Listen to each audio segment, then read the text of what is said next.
BJP को ये समझ लेना चाहिए कि जिस रास्ते पर वो चल रही है ना, वो रास्ता बीजेपी को जीत का रास्ता नहीं है। बीजेपी की इमेज खत्म हो रही है।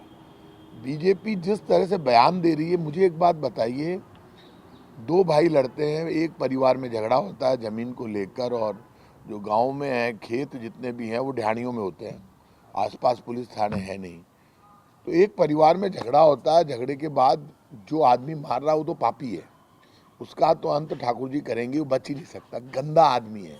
एक भाई दूसरे भाई को कुचल के मार रहा है, वो नीचे गिर गया तो उसके ऊपर ट्रैक्टर चढ़ाया जा रहा है, रोक नहीं रहा। तमाशा देखने वाले जो लोग हैं ना, उसके पत्थर मार रहे हैं ना लाठी मार रहे हैं। यदि मैं वहाँ पे होता तो मैं 100% उसका तो इलाज कर देता ट्रैक्टर वाले का। आप अटैक करके बचाओगे तो सही ना, आप बचा ही नहीं पा रहे, सारी की सारी भीड़ तमाशा देख रही है। तो इस देश में सब लोगों से अपील करूंगा, इस तरह की घटना कहीं हो तो आगे बढ़कर लोगों को इंसान की जान बचानी चाहिए। बीजेपी और कांग्रेस अपराध के मामले में, यदि बीजेपी कांग्रेस के नेता जिस तरह का बयान हम आया बीजेपी वालों का वैसा देंगे तो देश में लोगों का नेताओं से भरोसा उठ जाएगा। सामने दिख रहा है कि वहाँ राजनीति नहीं हो रही है, अचानक घटना घट गई कि परिवारों में झगड़ा हो जाता है। तो वहाँ पर इस तरह का बयान देना कानून व्यवस्था को लेकर, तो ये जो आदमी है इसको तो उसी वक्त कोई ठोक के मार लेता है या ढंग से देता उठा के और साइड में करता है, एक दो लाठी लगती वो साइड में गिराता, तब वो मानता। तो चढ़ाए जा रहा है बार बार, पाप की पराकाष्ठा देखो ना आप। तो बीजेपी का तो ये तय हो गया कि बीजेपी का जाना तय है।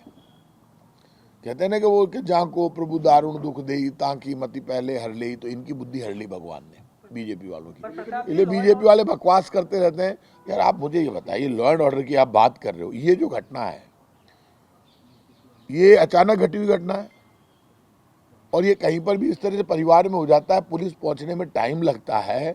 कहीं भी किसी भी जगह एक ही परिवार के भाई लड़ रहे हैं, भाई लड़ रहे हैं। अब तो अभी मैंने एक चैनल पे, तो सगे भाई हैं, सगे भाई हैं, सगे भाई, एक माँ के बेटे हैं दोनों, एक माँ के बेटे ने उसी अपने सगे भाई को मार दिया वहां पे। प्रताप जी, लॉ एंड ऑर्डर पे सवाल इसलिए उठ रहा है, झगड़ा 3 दिन पहले हुआ, पुलिस मौके पे गई और सिर्फ पाबंद करके आ गई। अगर वहाँ पुलिस का कोई जवान कांस्टेबल तैनात होता तो ये घटना नहीं होती। यदि ऐसी कोई बात आएगी कि पुलिस का लॉ एंड ऑर्डर इतना बड़ा झगड़ा हुआ, दो सगे भाइयों में जब झगड़ा होता है तो कितना बड़ा झगड़ा मानती है पुलिस, उसको समझा के भेज देती है। ये होता है अधिकतर, नहीं तो उठा के बंद कर दे, तो दोनों को ही बंद करती है। अधिकतर जगह जब ज़्यादा होता है तो पुलिस ने, एक सगे भाई हैं, एक ही परिवार में हो रहा है झगड़ा, एक ही घर में हो रहा है, एक ही खेत पर रह रहे हैं, वो मेरे अंदाज से जो आ रहा है समझ में, और वहाँ वो लड़ रहे हैं। फिर भी पुलिस का कोई अधिकारी दोषी होगा तो पुलिस वालों से हमारा क्या लेना देना है, बैर है, हम किसी को छोड़ेंगे नहीं। लेकिन पुलिस की गलती होगी तो कार्रवाई होगी। ऐसे में सगे भाई ने सगे भाई को मार दिया, बीजेपी को इसमें भी वोट नजर आ रहा है, तो किसी की मौत पर भी बीजेपी वोट ढूंढ रही है क्या, उसकी लाश पर? शर्म नहीं आती क्या? बीजेपी कांग्रेस को मिलकर अपराधों पर नियंत्रण करना होगा। इस तरह की सोच, जो मानसिक दिवालियापन है, जिनके मन में पाप भरा हुआ है, ऐसे लोगों का इलाज करना होगा। और अब एक संदेश सबको देना होगा कि कहीं इस तरह का कोई मानसिक विक्षिप्त आदमी जो एक आदमी के ऊपर ट्रैक्टर चढ़ा रहा बार बार, कहीं पर इस तरह की घटना हो तो उसको बचाने का प्रयास करें। लेकिन राज्यवर्धन सिंह राठौड़ कह रहे हैं राजस्थान में सीरिया और इराक की जैसे हालात हैं। राज्यवर्धन सिंह राठौड़ को ये समझाओ, पहले खुद की कानून व्यवस्था ठीक कर लो। मिस्टर राज्यवर्धन सिंह राठौड़, जोटवाड़ा की कानून व्यवस्था बिगड़ी हुई है। मणिपुर के हालात क्या, वो जाकर नहीं देखे? क्या हो रहा है मणिपुर में आज तक, अभी तक पुलिस खड़ी नहीं हो सकती। खुलेआम मणिपुर में दौड़ा दौड़ा कर मार दिया, रेप हो गए, आत्मा रोती है। हम ये नहीं कह रहे कि मणिपुर कितना पाप हुआ है मणिपुर में, कहाँ जा रहे हैं वो? मणिपुर नहीं बोला उन्होंने, खुलेआम आप मणिपुर का वीडियो कोई देख सकता है, ये वीडियो भी नहीं देख सकता है। मणिपुर, ये घटनाएं इस तरह की होती है। तो राज्यवर्धन सिंह राठौड़ खुद की, जहाँ से चुनाव लड़ रहे हैं वहाँ तो कानूनी व्यवस्था ठीक नहीं कर पा रहे, और खुद की पार्टी बीजेपी की तो कानूनी व्यवस्था खुद की बिगड़ी हुई है। बीजेपी कार्यालय में बीजेपी के एमपी खुद, उनको हमने पुलिस सिक्योरिटी दी है, बीजेपी कार्यालय में पुलिस सिक्योरिटी हमने लगाई है, वो खुद अपने नेताओं को नहीं समझा पा रहे, एक दूसरे के सर फोड़ रहे हैं बीजेपी के नेता, कांच फोड़ दिए गाड़ियों के। वो बेचारा बड़ी मुश्किल से एमपी बचा इनका, देवजी पटेल, भाग के वहां से वो पूरी गाड़ी तोड़ दी उसकी, बीजेपी के दूसरे नेताओं ने। इसलिए राज्यवर्धन सिंह राठौड़ कम ऊंची ऊंची दिया करें, डायलॉग बाजी बहुत ज्यादा है। वो मिठाई का डब्बा लेके ले वो काढ़ा वो कर रहा है, मेरे यार ऐसे राठौड़ मतलब हद हो गई, जबरदस्ती चमचागिरी कर रहे हो आप। ऐसी कोई स्वाभिमान से की जाती है पॉलिटिक्स? कोई आ गया सामने काले झंडे दिखा रहा है, आपके मुंह पे बदतमीजी कर रहा है, आप वही तो राज्यवर्धन सिंह राठौड़ है। कम दे राठौड़ साहब, जोटवाड़ा संभालो ये वैसे बड़ी की बात है। यदि गारंटी दे रहे हैं हम, हमने काम करके दिखाया राजस्थान में 1 करोड़ बुजुर्ग विकलांग विधवा पेंशन हम दे रहे हैं। राजस्थान पहला राज्य है जहाँ 1 करोड़ से ज़्यादा लोगों को बुजुर्ग विकलांग विधवा पेंशन मिलती है। 1000 रुपये मिनिमम पेंशन है, 1000 रुपये तो मिलेंगे ही एक महिला को। यदि किसी घर में 2 बुजुर्ग है, जैसे 75 से ऊपर वालों को तो 1500 रुपये देते हैं, तो उनको 3000 रुपये महीना मिल रहे हैं। तो उनकी गारंटी तो हो गई, रोटी की गारंटी तो हुई। हम 8 रुपये में भोजन दे रहे हैं इंदिरा रसोई में। हम तो 1000 रुपये महीना किसान को दे रहे हैं। हम तो बेरोजगारी भत्ता दे रहे हैं, सैनिटरी पैड फ्री कर दिए। राजस्थान में रोडवेज की बस में बच्चा जाता है तो फ्री ऑफ कॉस्ट जाता है, बैठकर जाता है एग्जाम देने के लिए, उसकी आंख में चमक होती है। तो हम यदि घोषणा कर रहे हैं 500 रुपये में सिलेंडर देंगे 1 करोड़ परिवारों को, और हम आगे हम सब कुछ करना चाहते हैं, और महिलाओं को हमने गारंटी दी है पैसे की, तो हमारी गारंटी से भी बीजेपी का दर्द हो रहा है क्या? बीजेपी के पेट में दर्द हो रहा है तो बीजेपी बता दे क्या गारंटी दे रही है। बीजेपी क्या ठगी की गारंटी दे रही है क्या, कि हम तो ठगी करते आए हैं, वापस ठगी करेंगे, झूठ बोलेंगे, सत्ता में आ जाएंगे? तो सत्ता में तो इस बार आ नहीं पाओगे। राजस्थान की जनता अलर्ट मोड पर है, बीजेपी के झूठ, फरेब और धोखे का ठोक के जवाब देगी। वैसे भाजपा एक और बात क्यों रखा जा रहा है राजस्थान में, बार बार सवाई माधोपुर ही वो क्यों जाते हैं, या राहुल गांधी ने ऐसी कौन सी संपत्ति है जिसको संभालने जाती है जिनको संभालने के लिए जाती है? और भारतीय जनता पार्टी वाले ये बता दे कि प्रियंका गांधी सवाई माधोपुर जाए, या प्रियंका गांधी जी यूपी जाए, बिहार जाए, बंगाल जाए, मणिपुर जाए। प्रियंका गांधी हिंदुस्तान की बेटी है। वो हिंदुस्तान की बेटियों से आप डरते बहुत ज़्यादा हो, महिला आरक्षण देते नहीं हो। जब बेटियां निकलती है चुनौती देने के लिए, चैलेंज देने के लिए, तो बीजेपी वालों को तो फोबिया हो गया राहुल गांधी और प्रियंका गांधी का। इनके चेहरे और इनकी आवाज़ से बीजेपी के पता नहीं बुखार हो जाता है। जहाँ भी प्रियंका गांधी जाती है, बोलती है, तो राहुल गांधी की जिद, राहुल गांधी का भाषण, राहुल गांधी के मुद्दे, प्रियंका गांधी के विचार, इनसे बहुत होच-पोच हो रही है। क्या बीजेपी की जमीन खिसक रही है? झूठ बोलकर बीजेपी 9 साल से सत्ता में रह ली। अब जब प्रियंका गांधी देश में दौरे पर निकलती है, राहुल गांधी निकलते हैं, तो बीजेपी इतनी ओछी टिप्पणियां करती है, इतनी ओछी बोलती है कि लोगों में रिएक्शन खड़ा हो गया है। अब रणथंभौर जा रही है प्रियंका गांधी, 3 दिन रुक रही है, 4 दिन रुक रही है, तो ये सर्टिफिकेट इनसे लेके जाएंगे क्या? अगली जा रही है, अगले को फॉरेस्ट के पसंद है, जंगल पसंद है, वाइल्ड लाइफ से प्रेम करती है, तो अच्छी बात है ना। इसी से तो वाइल्ड लाइफ सुरक्षित होगी। ऐसे कहते हैं कि सोना छुपा रखा है, कोई नकदी छुपा रखी है, क्या छुपा रखा है? बीजेपी वालों के पास तो उनकी नीयत काली है, और उनको सोना ही सोना दिखता है। दिन भर बीजेपी वालों को सोना चाहिए, नोटों की गड्डियाँ चाहिए, दिन भर ये दिखता रहता है। वो सोना छुपा हुआ है। यदि सोना छुपा हुआ रणथंभौर में, तो बीजेपी वाले तो खुद ही खोद के निकाल लेते, हमें जाने देते क्या? हनुमानगढ़ में जो रेलवे स्टेशन है वहाँ पर कई खालिस्तान, कोई पागल आदमी लिख दे खालिस्तान के नारे, इस तरह की हरकत कर दे। कौन खालिस्तान, क्या होता है खालिस्तान? ये हिंदुस्तान है। खालिस्तान हिंदुस्तान में नहीं है, ये राम और कृष्ण का देश है। कौन डर रहा है? कौन खालिस्तान? प्रताप जी, बीजेपी आरोप ये लगा रही है परिवारवाद, एक ही परिवार आपकी पार्टी को चलाता है, और उसी का नतीजा है कि राजस्थान में भी आपने 16 टिकट ऐसे लोगों को दे दिए जो नेताओं के परिवार से हैं, कुनबे को बढ़ाने का काम कर। अब या तो आप मुझे बता दो तो मैं बता दूं किसको दे दिए हमने। हमें तो पता नहीं किस किस को दे दिए, क्या क्या। अब इतनी लंबी हमने टोटल मुश्किल से अभी 76 सीट घोषित की है। उसी में 16 है। उसी में 16 तो जो डिजर्व करता है वही आया होगा, पहले से कोई एमएलए एमपी बना हुआ है। और ये बताओ मुझे कहाँ लिखा हुआ है ये कि भाई यदि कोई आदमी नेता है, मैं कांग्रेस पार्टी से मिनिस्टर हूँ, कैबिनेट मिनिस्टर हूँ, आप मुझे सब जानते हो, मैं कितना सीधा आदमी हूँ, जानते हो ना आप मुझे, इतना भला बता। और आप ये बताओ, आप सब कह रहे हो कि नेताओं के साथ भैरव सिंह शेखावत राजस्थान के 3 बार मुख्यमंत्री रहे, मैं उनके छोटे भाई का लड़का हूँ, लेकिन मैं कांग्रेस में पॉलिटिक्स कर रहा हूँ। यदि मेरे में दम नहीं होता तो मैं कांग्रेस में पॉलिटिक्स कैसे करता? वो तो बीजेपी में थे। चलो मैं बीजेपी से यदि बन जाता तो आप कह देते कि तो भैरव सिंह जी की मेहरबानी। भैरव सिंह जी तो मुझे रोकना चाहते थे, जी जान लड़ा दी थी भैरव सिंह जी ने रोकने के लिए मुझे, क्योंकि उनकी चॉइस राजवी साहब थे।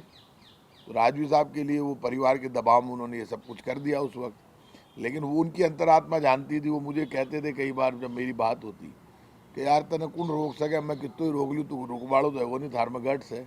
तो जिसमें गट्स होगा वो तो पॉलिटिशियन बनेगा, चाहे वो नेता। यदि कोई नेता रोके तो क्या रुक जाएंगे उसके बच्चे? नेता तो नेता होता है यार, धरती फाड़ के आ जाता है।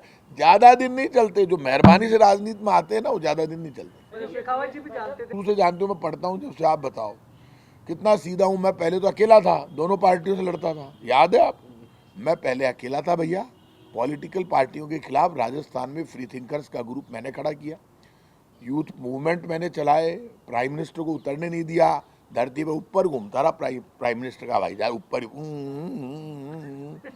हूँ करा दिया मैंने, हूँ करके चला गया प्राइम मिनिस्टर का भाई जाए। और नीचे जो केंद्रीय मंत्री उतरे थे ना, वो उनको बाथरूम में बंद कर दिया, सबको बाथरूम में बंद हो गए वो बचने के लिए। यही स्टूडेंट मूवमेंट था राजस्थान का, जब जिससे प्रताप सिंह खाचरियावास ने कॉल किया, निकल कर आया, झंझट हुए, टकराव हुआ कांग्रेस बीजेपी सब में। आज मैं कांग्रेस में पॉलिटिक्स कर रहा हूँ, सोनिया गांधी जी मुझे पार्लियामेंट का टिकट दिया। अब कोई किसी का बच्चा नेता दमदार है तो आएगा, दमदार नहीं है तो एक बार मेहरबानी से आ जाएगा, अगली बार कैसे आएगा? तो ये जो पॉलिटिक्स है किसी की मोहताज नहीं है। कांग्रेस हो, बीजेपी हो, सपा हो, बसपा हो, कोई पार्टी हो, जिनमें दम होगा राजनीति में वो जिंदा रहेंगे, जिनमें दम नहीं होगा वो राजनीति में जिंदा नहीं रहेंगे। और जरूरी नहीं है राजनीति में आदमी पदों पर रहे, पदों पर नहीं रहने वाले लोग भी नेता कहलाते हैं। आज इस देश में ट्रेड यूनियन मूवमेंट हुआ और ट्रेड यूनियन लीडर कितने बड़े बड़े आए, कितने बड़े बड़े कर्मचारी नेता आए, कितने बड़े बड़े किसान नेता हुए, जिन्होंने कभी पद हासिल नहीं किया लेकिन देश को हिलाकर रख दिया। जब वो निकले तो बड़ी बड़ी सरकारों ने उनके सामने बातचीत करके समस्याओं का समाधान के लिए। पॉलिटिक्स में ये सब चलता रहेगा। प्रताप जी, आपने कहा कि आभूषण के कारण ही राजनीति में आगे बढ़े, देखो कभी बेचारे, मेहनत नहीं बढ़ी। अब आप राजवी साहब के पीछे क्यों पड़े हैं? राजवी साहब से मेरे को बैर तोड़ना है। राजवी साहब मुझे बुरे नहीं लगते हैं, अच्छे लगते हैं। मेरे राजवी साहब से क्या लड़ाई है? कोई लड़ाई नहीं है। राजवी साहब कोई मुद्दा नहीं है मेरे लिए, मेरे लिए मुद्दा बीजेपी है, ये बात ध्यान रखना आप। लेकिन ये भैरव सिंह शेखावत वाली बीजेपी नहीं है। भैरव सिंह जी पत्थर जेब में लेके नहीं चलते थे कि उठा के पत्थर मार दिया, कांग्रेस वाले दिख गए तो। कब मारा भैरव सिंह जी? तो पत्थर ही नहीं मारा। भैरव सिंह जी तो सबको पटापटू के चलते थे, राजी रखते थे। भैरव सिंह जी ने ये काम नहीं किया जो आज की बीजेपी कर रही है। अरे देखो कुचल के मार दिया। अरे भाई साहब, कुचल के मार दिया तो पाप हुआ ने। मैं वहां पर होता, मैं गारंटी से कह रहा हूँ आपको, वहां पे आपको कुछ ना कुछ नजर आता है एक्ट मेरा। चाहे मैं ट्रैक्टर पर चढ़ता, चाहे मेरे लगती है, सामने वाले को ठोक देता, कुछ तो होता। ऐसे तोड़ना, जो मर्द आदमी वो बचाता है लोगों को, जो मर्द आदमी है वो बचाता है लोगों को। इसलिए मैं आपसे कहूँगा कि आप सब इस मामले में सारे के सारे जो आप बात उठा रहे हैं वो ये है कि ये कानून व्यवस्था के मुद्दे, ओवरऑल मुद्दे, इन मुद्दों पर बीजेपी स्टैंड ले ही नहीं पा रही।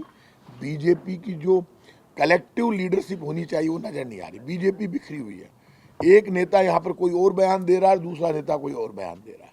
तो बीजेपी के भी कोई ऐसा कुछ आपको नजर नहीं आ रहा कि मिलकर कामकाज हो रहा है। इसीलिए तो टिकटों में पिट गई बीजेपी, बुरी तरह से पिट गई टिकटों में।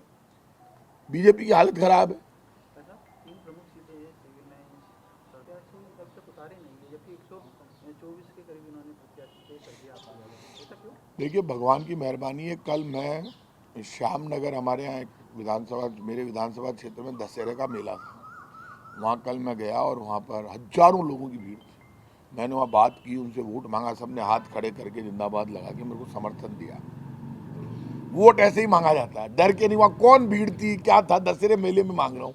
वहाँ बीजेपी वाले भी थे, रोक लेते, और सब ने संकल्प लिया।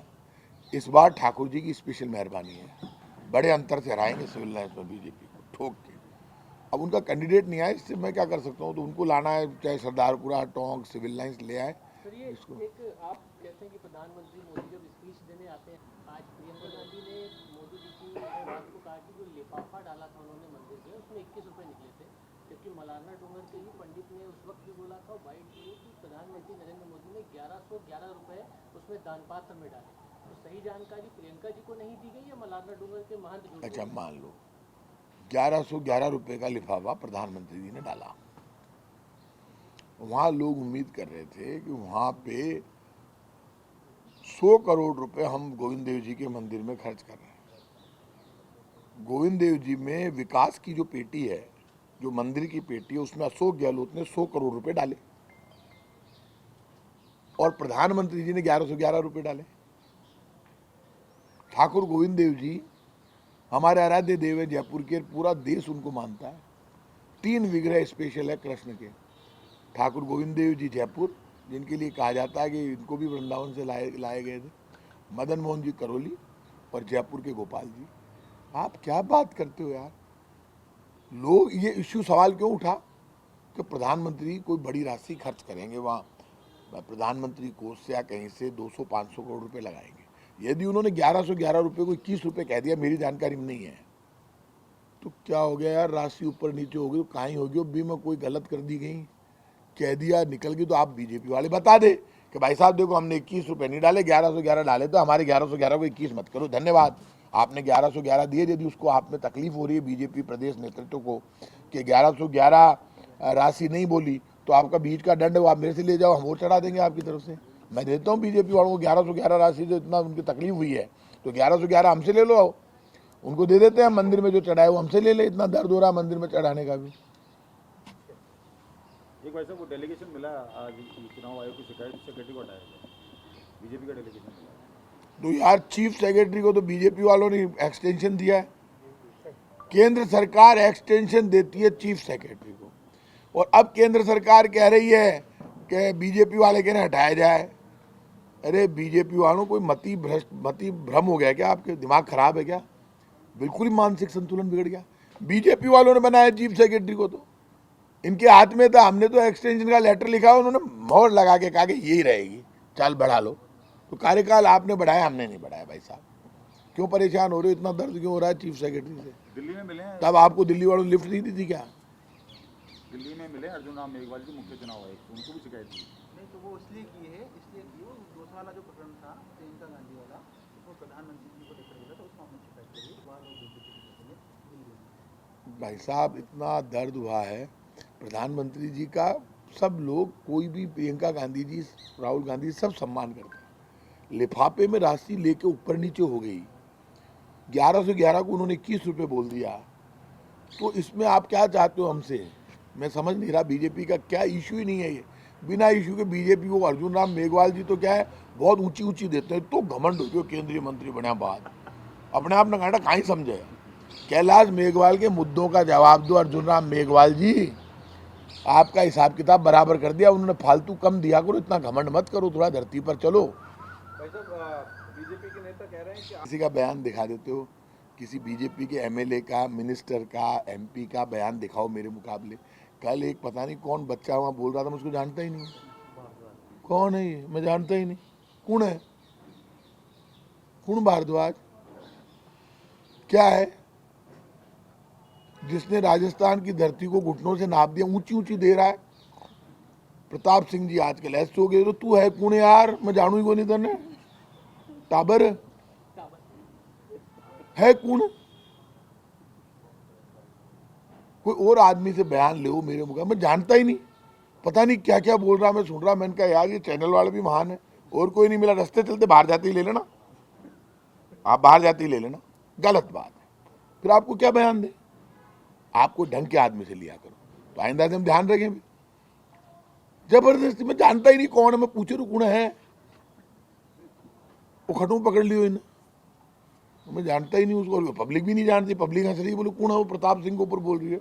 लेकिन ये तो राजेंद्र राठौड़ जी बोल रहे हैं कि आजकल कांग्रेसियों को मंदिर और आरतियां ये सब कुछ याद होने लगे। वो क्या, राजेंद्र राठौड़ जी तो आजकल मंदिर जाते नहीं है, शाम को पार्टी करते हैं वो। तो जो शाम को पार्टी करेंगे और जाम से जाम को टकरा के पियो चलाएंगे, तो आप ये बताओ उनको हमारे ऊपर हमारा मंदिर जाना बुराई लगेगा? राठौड़ साहब हमारे मित्र हैं, हम उनको बहुत सम्मान देते हैं। उनको ये समझ लेना चाहिए कि मैं कछावा वंश का, क्षत्रिय राम का वंशज हूँ।